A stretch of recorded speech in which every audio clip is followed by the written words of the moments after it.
Well, what's Valentine's Day without a bunch of doilies and red tissue paper and red construction paper? What I'm going to do, I don't know, but what I like to do with doilies is use them for a stencil. I've been working with some spray. I've been working from some spray that I made. Initially, I made I'm going to do a flip through of this, and been putting it off for a while. It must be done here. This stencil, I did food coloring in vodka, which was a recipe I got for putting onto cookies. And I'm thinking of alcohol inks. This is my Winsor red. It's the tube that I cut up, and I had some, well, I didn't cut it up. The cat chewed it up, and I had pieces of it that still had red in it. They're here in the bottom of this. I don't know if you can see them or not. All right. This is made with water and maybe about this much of straight watercolor pigment, and then what was left in some pieces like this, right? This is blue, of course. And it is a full intensity red. So I'm just pointing this out. You see this? This is a full intensity red. There's not all that much paint in here. I didn't squeeze a half a tube in or anything. I put some little leftover dry things and this much water, actually more than this. And look. And as it dries, you see also it gets lighter.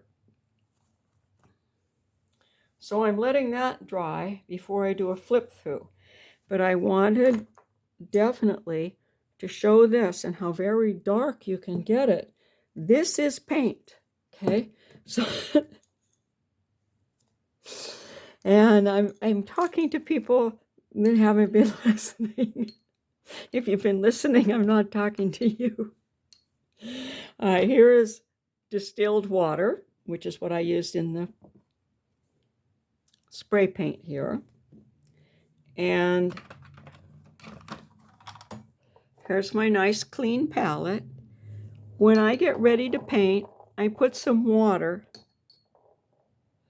into the wells, and I do this. And I don't go, oh, good, I have paint, and run right over, because it is going to be debile. It's going to be quite weak. You don't want it to be weak. You want to make your paint down here.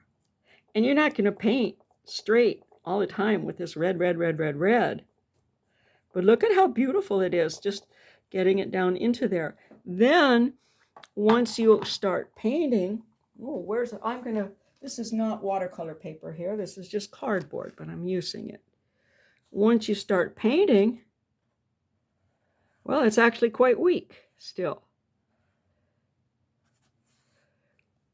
You can rinse your brush out, okay, and get a little more. I'm drying it over here, right? And then you just learn to judge how much water you have in your brush, and then you can go over to the paint, because it's paint. Now you have water in your brush, it's watercolor, and then you can dip up a little bit of this. And lo and behold, it's just what they make those water pens for, except this is better, because your brush this is a good brush, is made of hair or fur, and it holds water. And you can paint for a good long time with that bit of water in here. A good long time. I'm still going, okay. And if you want, you can just pick up a little more water, and whoop, there's still some paint to work with in it, okay. So that's why watercolor brushes, they hold a lot of water, and you don't have to go back dipping and dipping and dipping. And the synthetic brushes really don't hold as much water. Okay. Although that Super Sopper brush is a synthetic, and boy, oh boy, it holds water. So this is actually still quite weak for a color, but that's my point. This is pigment. It's like a dye. It's as strong as food coloring. No, a couple of drops of food coloring colors a whole bunch of stuff. The next one I'm going to try, I need to get some more spray bottles, is going to be an alcohol-based one. Now, the reason I wanted to try my good watercolors here is when I went over this blue that was a food coloring and vodka, for some reason I didn't think anything would happen. It did bleed because it's food coloring. This is just water and my pigments. It doesn't usually bleed. Why would it? Right? So why would this? It doesn't. Look, I'm putting water on it. No, no problem. Comes up a little, okay? This is very straight pigment in there, but it's not bad.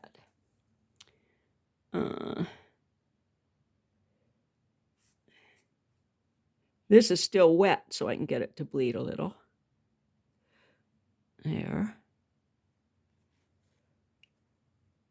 I'll make a smaller heart inside there, just kind of barely there with water. I'm moving around mostly this wet stuff that's up here from the doily. Okay, so I let that dry, and I will do the flip through of this book because I sold one more piece out of this book, and I need to get it in the mail. I'm so pleased. You know, I think I'm going to soften this up over here if I can. Yeah. While it's wet.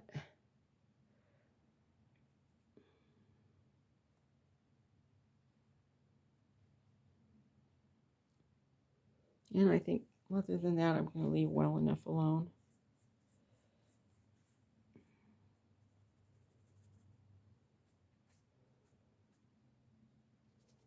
No, I'll do both points like that. Yeah. Both chambers.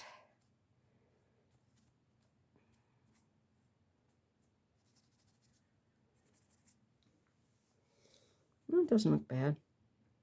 Who knows what else is going to happen to this? And it's a nice, beautiful, sunny day. It's like summer, and it is February. February 9th. I'm going to go set this in the sun, and I think, oh, leave a comment or ask me a question if there's anything you want to see or hear about. And I've noticed I speak awfully fast because I get excited and I want to do well, and I need to speak more slowly when I do these.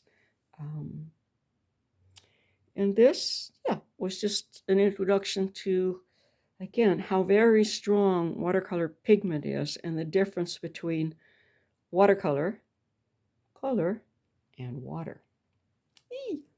So this, by the way, is what I used for a stencil. And these things here, I wiped it off on there, put it face down, so that can, a stamp that you wind up with when you use paper as a stencil. And then this can also be a red doily when it's dry.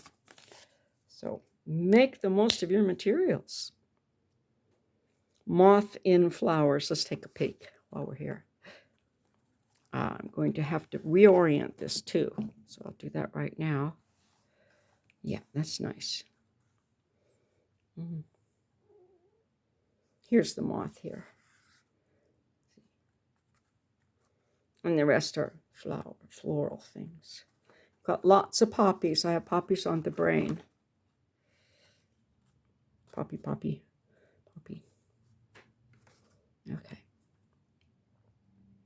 So that will rest there. No, I'll stop there. As 10 minutes is much too long to just talk about water plus pigment or color equals watercolor paint. So you mix your own paint all the time, and you don't mix your paint digging around in the pans of the ones that you get in the little sets.